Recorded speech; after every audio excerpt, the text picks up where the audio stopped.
The Echo Chamber, brought to you by the Holmes Report and produced by the international broadcast specialist Marketeers. And sponsored by March Communications, connecting innovation and people. Ladies and gentlemen, welcome to the Echo Chamber podcast. This is Arun Sudhaman, and on the line is Paul Holmes. Paul, welcome to the show. Welcome back. Thank you. Nice to be back. It's been a while since we spoke on a podcast. Hong Kong, I think. Does that count? Yes, indeed. I think that was at the height of Bell Pottinger fever. What an amazing period that was for us all. It was much more fun to be a spectator than a participant, I'm sure. Yes, likely probably still is, I imagine, because it's a story that continues to give. I mean, I think we're still waiting to hear what happens with the Middle East operation. There are apparently 3 bidders for the business, and we should hear soon who is going to end up buying Bell Pottinger Middle East. Well, and, there's still the issue, which I suspect we'll get to later, of whether this is a genuine wake-up call for the PR industry on ethics, or whether it will be a quickly forgotten blip. Yes, I have my suspicions about that, but we'll talk about that later. What I wanted to talk to you about first was about Jon Iwata, who announced his retirement from IBM, I think 10 days ago, after a 34-year career at the company. Most recently as Chief Brand Officer, but that was really only for a matter of months. He spent the bulk of his career in senior communications and marketing roles, and in many ways you can set me straight on all of this, because I think you are far more familiar with his career than I am, but he seems to have emerged as a kind of sort of modern prototype for the chief communications officer and for the kind of integration between comms and marketing. Tell us why perhaps you think he was such a significant figure for the business. I think there are 2 main things that people respected, admired about Jon in terms of his accomplishments or his role at IBM. The first was that he was one of, I think, very few CCOs to find a role for himself that encompassed both corporate communications and marketing, the people who've heard me speak over the years will be aware that my view is that marketing is a subset of public relations. That PR is about managing the relationship with all your stakeholders. Marketing is about managing the relationship with one set of stakeholders, the consumer. And that therefore, in a sane and rational world, marketing would be seen as just one part of the public relations mix, rather than the other way around. IBM is perhaps the only major company where the roles really reflected that, where somebody who was essentially a PR guy managed the relationship with consumers at the highest level.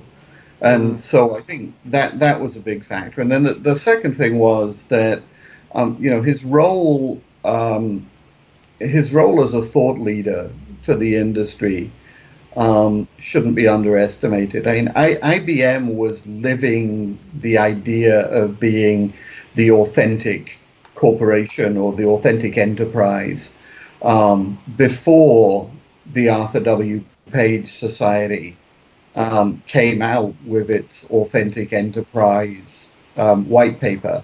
And Jon clearly was was the thought leader in sort of turning that into a set of cogent principles. Mm. I suppose the question that arises, as it often does when a influential communications head leaves a company, is that will the strategy outlast the individual? Do you think that's the case at IBM, or will we see what we've seen many times, which is that a new communications head comes in and they almost start from scratch all over again? Yeah, I mean, I think institutionalizing our function continues to be a major problem or issue. Not not just at IBM, but generally. And it seems pretty clear already, I think, that Ray Day, who is succeeding Jon as Chief Communications Officer, will have a much more traditional CCO role than the one that Jon had created for himself. This is another sort of, as you say, fairly familiar complaint that unlike the chief financial officer or the chief legal officer, the chief public relations officer doesn't get that giant expanded respected role automatically. Excuse me. He or she has to earn it almost from scratch. And look, Ray is a veteran. He's very widely respected. He's held senior communications roles at Ford at a time when Ford was trying to position itself as a technology company, and quite successfully trying to position itself as a technology company. But I don't see any evidence that he'll wield the influence initially that Jon did. When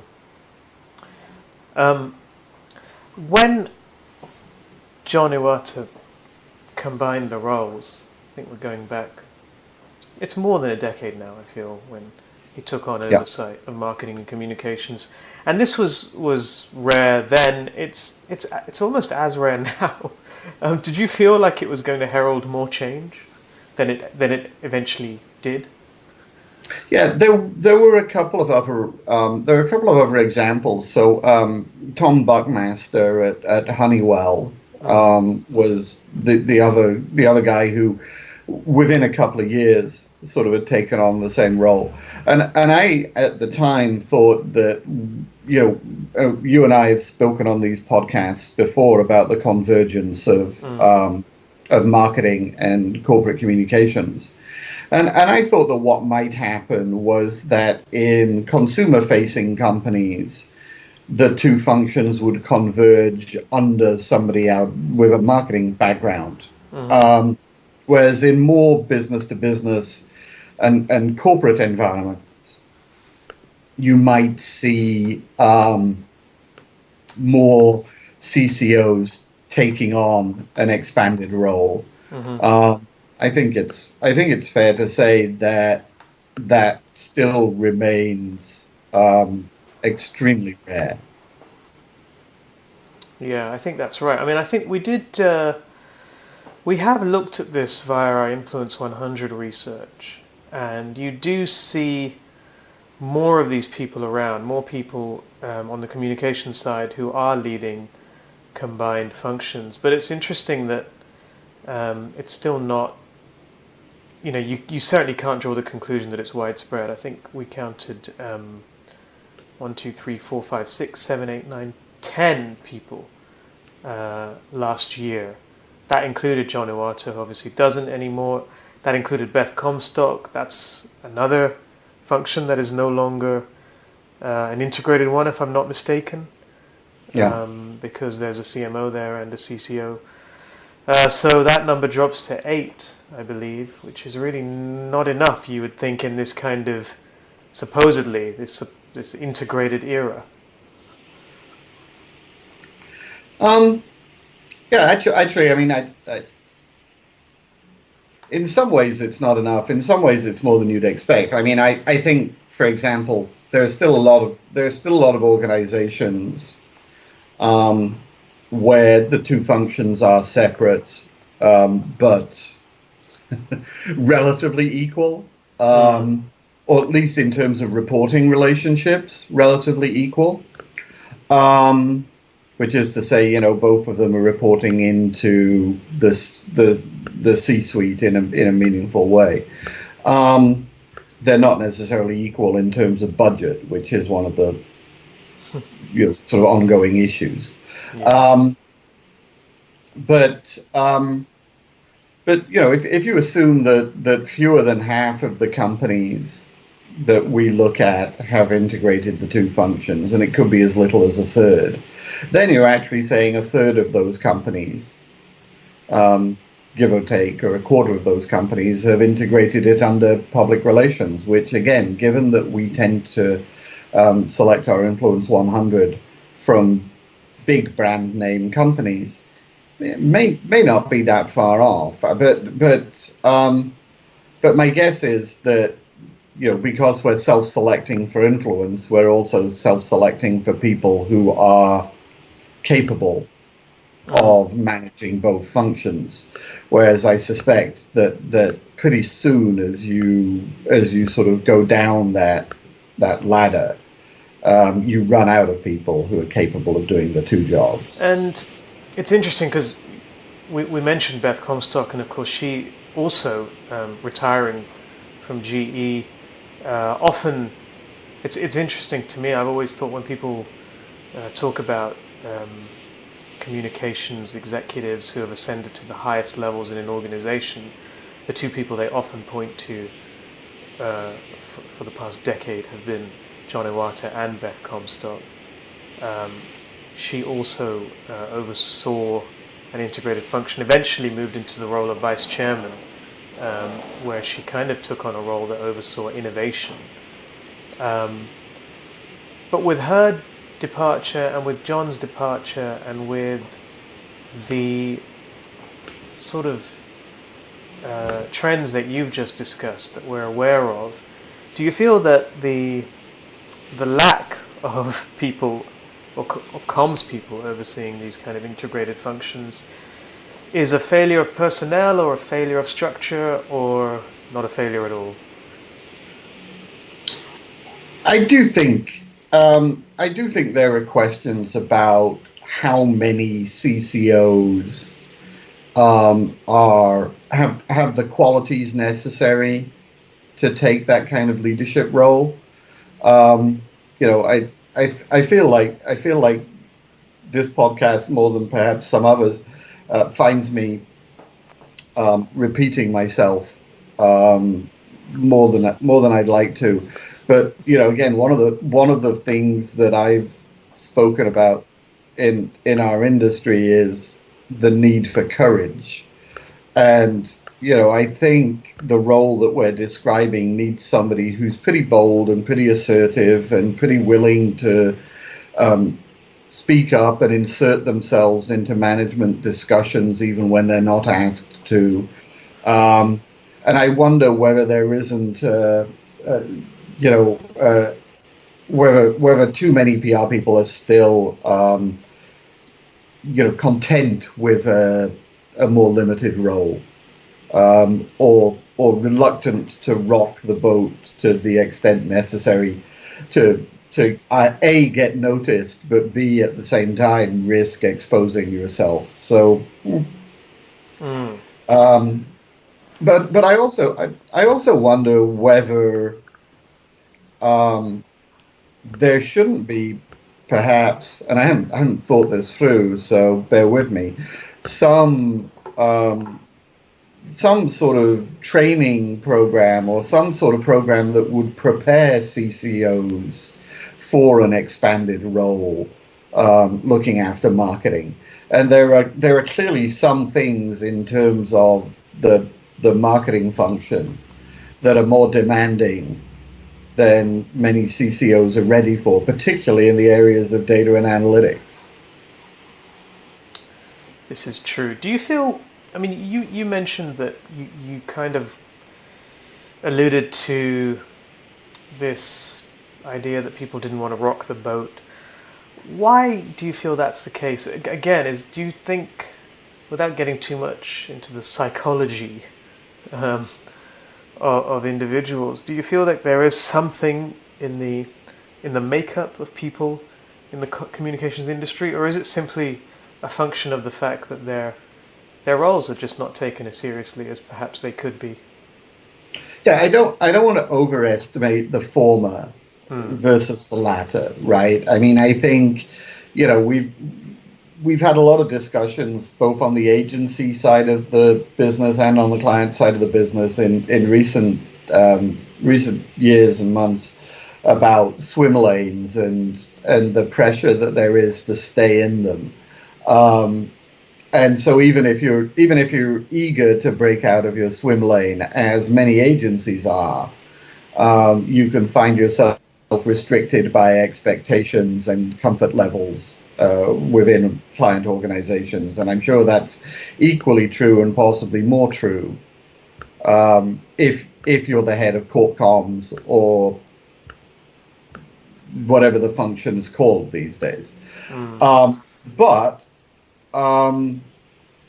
I do think that there's an element of the former, and I wonder whether, for example, the PR business attracts a lot of people who are consensus builders, who are collaborators, who are not necessarily in the self-aggrandizement business. We're sort of taught to be that from an early age in this profession. Mm-hmm. And, we work in the background. We don't want to become the story. Mm-hmm. And so I do think that there's this tendency to perhaps take a lower profile within organizations than would be helpful. And I also think that once you get to be the CCO, historically that was the pinnacle. Historically, there were very few PR people who transcended that role in any meaningful way. And so you sort of got to where you got to the top of the mountain. What were you going to do next? So, and now I think there is perhaps an opportunity for a clear next, but not everybody has prepared for it because, a lot of these people came up at a time when the CCO job was the pinnacle of their expectation. Anything you want to say on Beth Comstock's career while we're on this topic? Because it seems to me that she had, as much, if not more impact than Jon Iwata did. Yeah, I think clearly Beth was one of the people who, did transcend the PR role at GE. I mean, not just in terms of marketing, which is, clearly the most aligned role with what we're talking about, and therefore the most obvious opportunity. But Beth was just an immensely talented, immensely smart executive who seemed to rise to every challenge that was put in front of her, whether that was, brand and marketing, whether it was innovation, whether it was just, being one of the sort of wise heads running that business. And I think, Beth was a unique individual in our industry. And the fact that they were role models, both she and Jon were role models for others in our profession, without ever.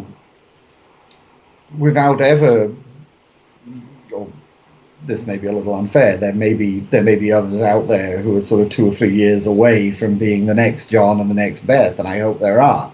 But as you say, it has not been that phenomenon has not been widely duplicated. Yes, I think that's probably true. So let's switch topics quickly here, because I wanted to also get into this. I suppose you could describe as the ethical fallout from the Bell Pottinger affair, which rumbles on. So you were in Helsinki when the Helsinki Declaration was made, which was pretty historic, I feel. So this was the declaration made at the Eco Summit in Helsinki, and it was a 10-point ethical code, I guess would be the way to describe it. Mm-hmm. And presumably signed up to by the various associations which make up ECO, and of course those associations are PR agency, PR consultancy, membership bodies.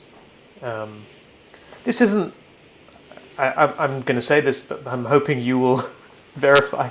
This surely isn't the first time that we've seen these kinds of ethical codes.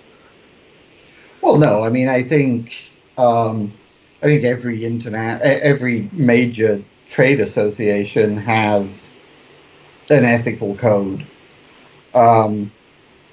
Most of the professional organizations, possibly even more so, have their own ethical codes. I think they tend. I think the question isn't actually, how many ethical codes you have. It's the ferocity or otherwise with which they're enforced. And enforcement has been the big issue, right, in our industry, and for some justifiable reason, right? I mean, it can be a challenge to define what we do sharply enough to distinguish between bad practice and downright unethical practice. Mm-hmm. Mm-hmm. And of course, I mean, that was one of the things that made the PRCA action over Bell Pottinger so notable, I think, was just the fact that an agency was being expelled because, aside from I think a small UK agency was previously expelled by the PRCA before. I don't recall this happening anywhere else.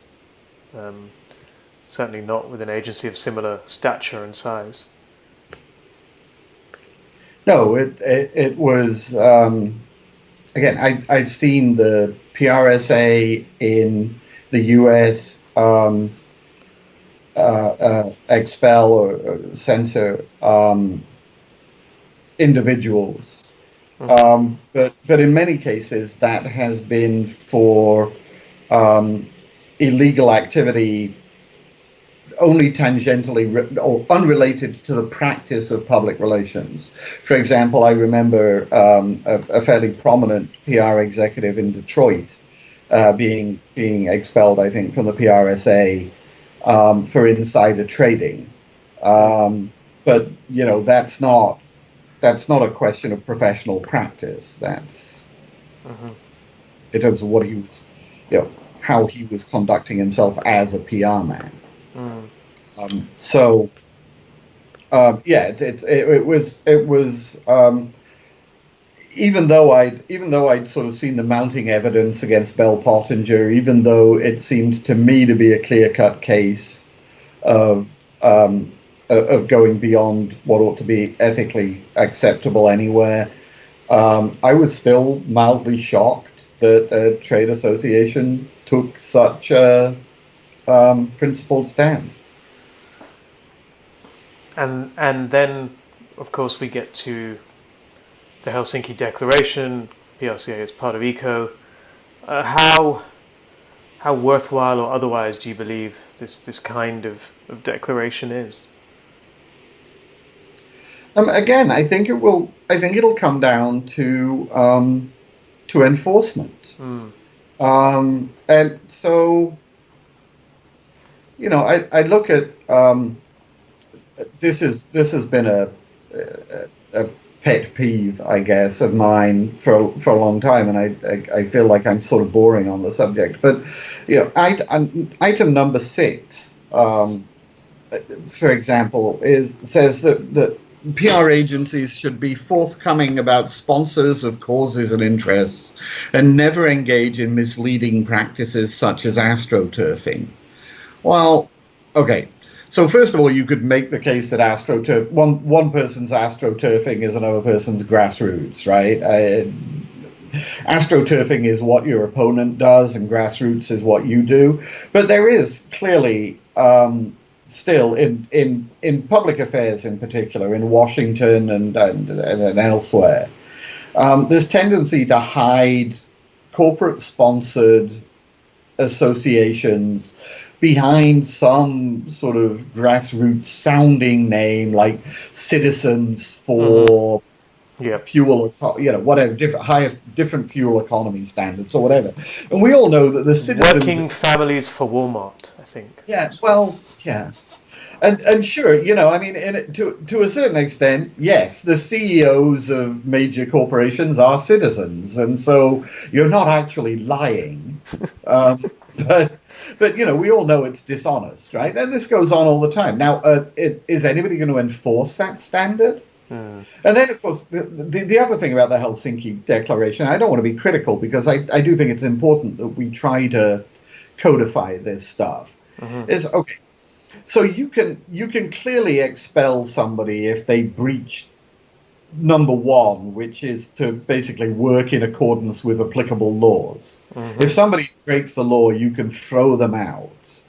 But could you, number 7 says to be aware of the power of social media and use it responsibly. Are you going to expel somebody because they weren't aware of the power of social media?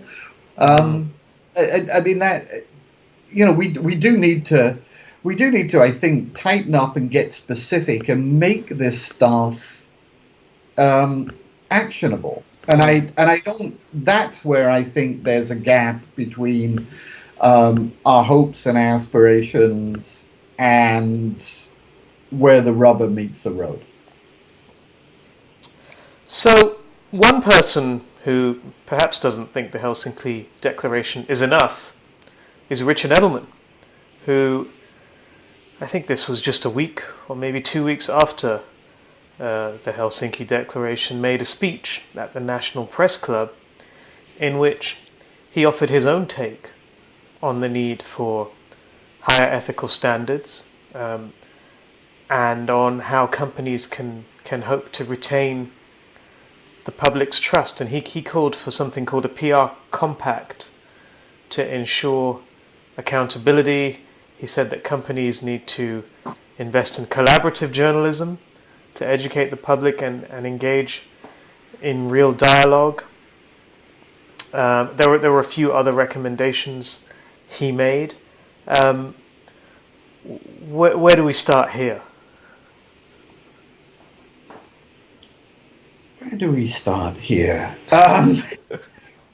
Look, I think, I've made so many complaints over the years about sort of lack of leadership from sort of senior people in our industry on big issues facing our industry, that I think we should be applauding Richard for wading into this issue and taking a stand and providing leadership. Yeah, because if we're being honest, I suspect most PR agency heads are disinclined from sticking their heads above the parapet on this one. Yeah.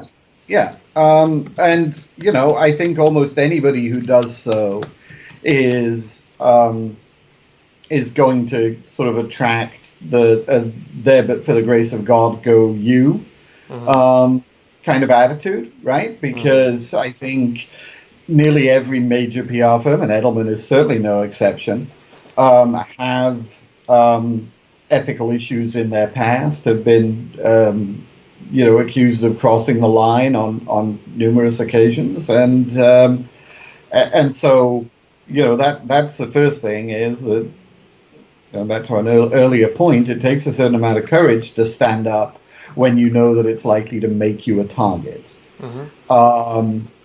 And look, I like some of the principles that Richard outlined. I think his sort of first idea of checking the facts and not accepting what a client tells you is absolutely vital. I mean, how many times have we seen PR agencies unwittingly, one hopes, put out inaccurate statements on behalf of clients because the client had lied to the agency.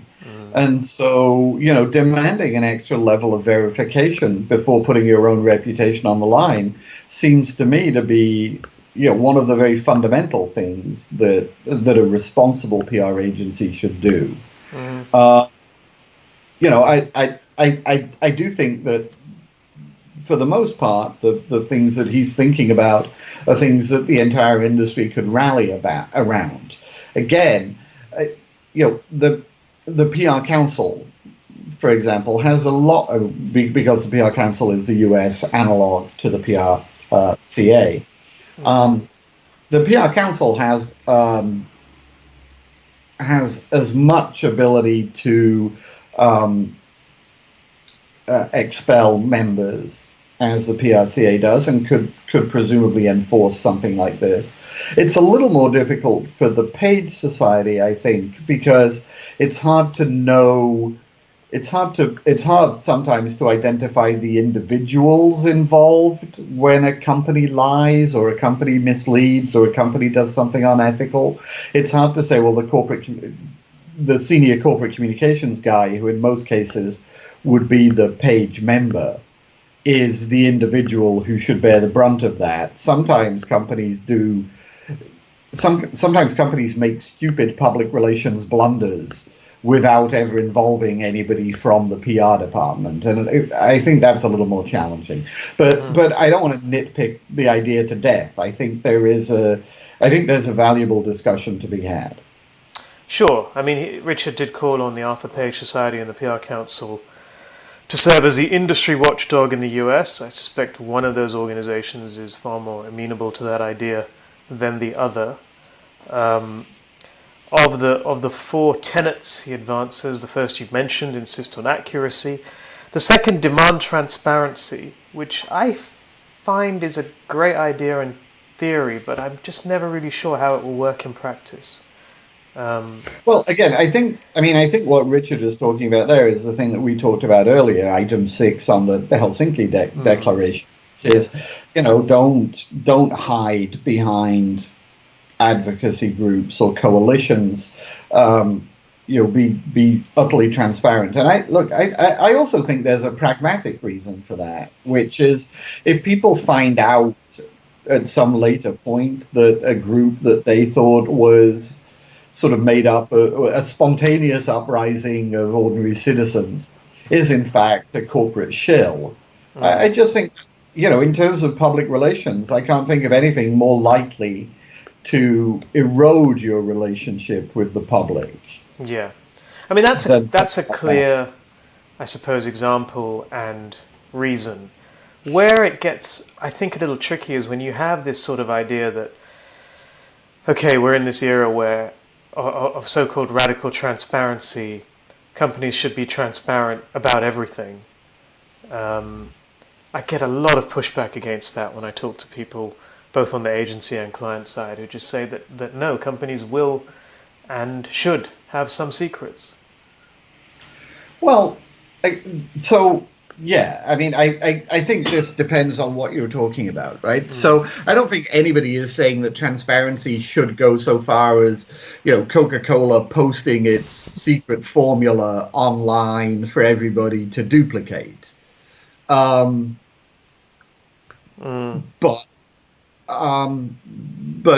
certainly in terms of how you wield influence in the world,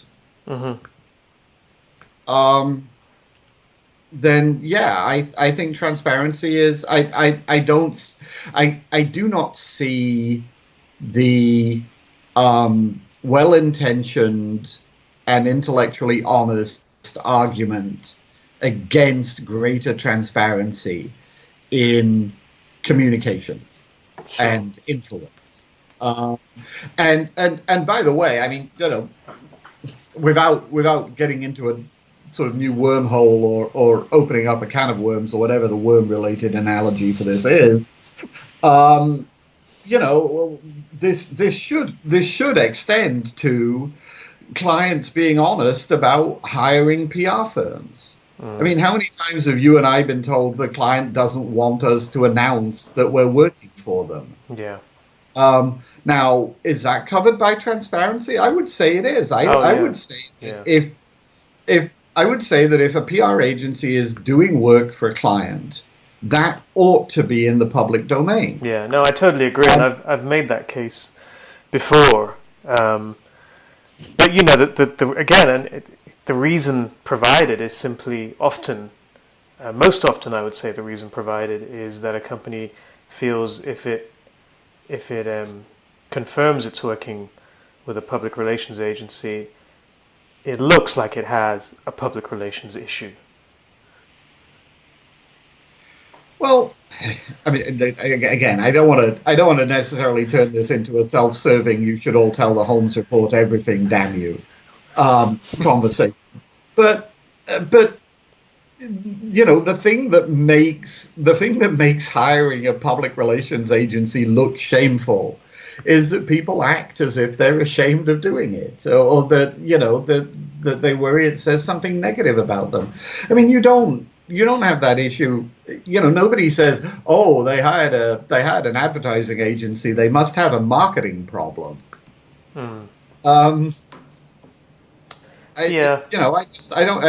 actually think that if we were a little more transparent, we'd maybe normalize it to the extent that issue went away. But yes, we're a long way. We're a long way from that. This is not the biggest issue that we're facing in the industry. No, but it's a very annoying one. For us, anyway. Yes. Engage, his third tenet, quickly, I'll just go through the other two. Engage in the free and open exchange of ideas. I think this is very sensible. Tell both sides of the story and allow for dissenting views. I mean, that's something that I think any public relations practitioner worth its salt is probably aware of the benefits of this kind of an approach.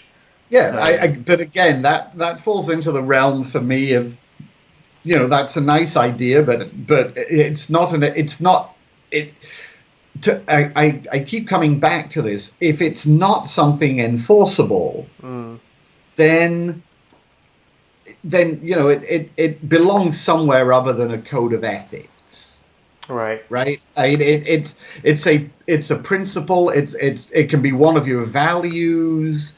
It can be part of your mission, but you're not going to expel somebody because they failed to engage in the free and open exchange of ideas. No. I just think we need to separate those two things of these are things for which PR people should be censured or expelled or somehow punished. And these are things that, are good things to aspire to and nice things to be. Right, and I think every ethics code, I've been looking at them as we were thinking about this, almost every ethics code conflates the two in a way that I just think maybe confuses the issue. Well, I look forward to your review of the world's PR ethics codes. I knew as soon as I said that something bad was going to happen. You admitted to doing some research. Yeah. The next step is not hard to fathom. Okay, excellent. And then Richard's fourth tenet, again, I think nothing massively surprising. Require everyone to take universal online ethics training. Here we get into the question of moral relativism, if we really want to go there. Not something I actually subscribe to, but you do hear the argument made that what is ethical in one culture and society is not in another, and I suspect that is an argument people will make about this kind of a tenet. Do you not think? Yes, but not to the extent that they might have 10 or 20 years ago. Right. I mean, I remember being told 20 or 25 years ago, I mean, and reading quotes from American CEOs, for example, who were quite clear in saying, look, we have to pay bribes in developing countries because it's expected there. There are no laws against it. Our competitors are all doing it. If we don't do it, we'll lose out. And, that kind of cultural relativism was pretty widespread 25 years ago. I don't think you hear that. I mean, I'm not saying that there aren't American CEOs out there who think that, but you don't hear that argued quite as much.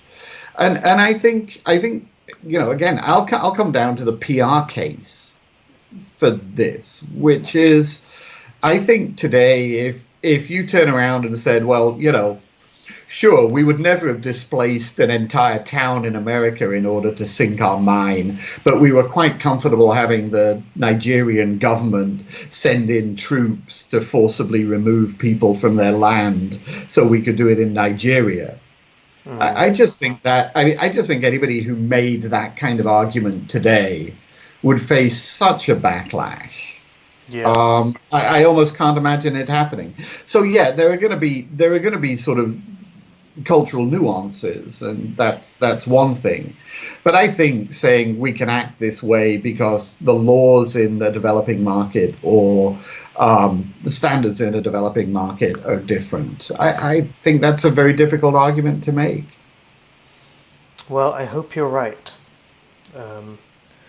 Anyway, we shall see what happens. I suspect this isn't the last we've heard on the topic of ethics. Anyway, I'll let you go because I imagine you have things to do. So, thank you very much for your time. And it's been great to have you back on the Echo Chamber. We'll be back with another show next week, I imagine. Anyway, you can, as always, find us on iTunes where you can rate and review us. Get in touch with us on Twitter and Facebook. Send us questions. We're always happy to hear from you. Thank you very much.